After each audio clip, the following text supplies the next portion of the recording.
I've been hard at work playing Sonic Frontiers jumpless, and one tricky roadblock has been the escape sequence after collecting the blue emerald on Chaos Island. If you don't know, once you get the emerald, you then are chased by the knight's spinning shield, and you have to parkour along a squid's glowy trail until the game decides that you have escaped. While messing around, I think I figured out a fairly reliable method of skipping the sequence, which I think should be called shield escape skip, because it's quite accurate. Since I didn't want to jump, I was examining the ground where you start the sequence, and I noticed this little bit of terrain. It's kind of hard to visualize, but this little bit can actually allow you to air trick run up quite high.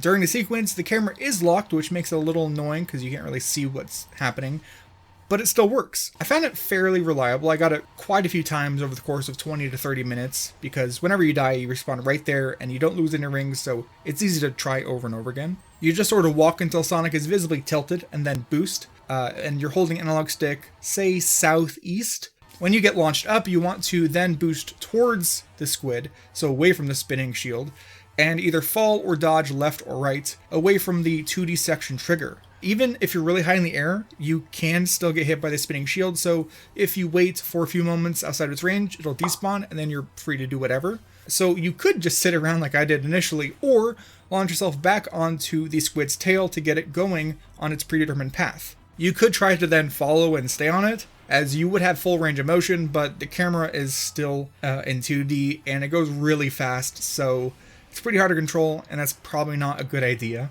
At this point, I hypothesized that I just needed to hit the end of the sequence's cutscene trigger box, which turned out to be correct. So after activating the squid, which may or may not actually be required for the skip, I'm not sure, I air trick launched my way onto the first platforms that you run past during the sequence, and then I waited until the camera could be adjusted, and then ran over to the main island. And at that point, it's basically free.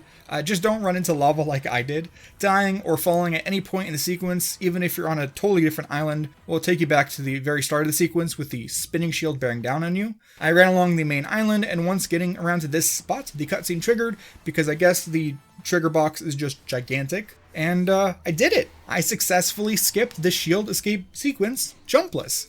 Even with my poor movements, this whole process from the start of the Blue Emerald cutscene to the start of the escape cutscene was just about 2 minutes, which I think is already faster than doing the sequence normally, and I assume it could be done way faster by competent speedrunners. That said, yeah, not much else to add. I think I'm the first person to discover the strategy, which is why I titled the video as such.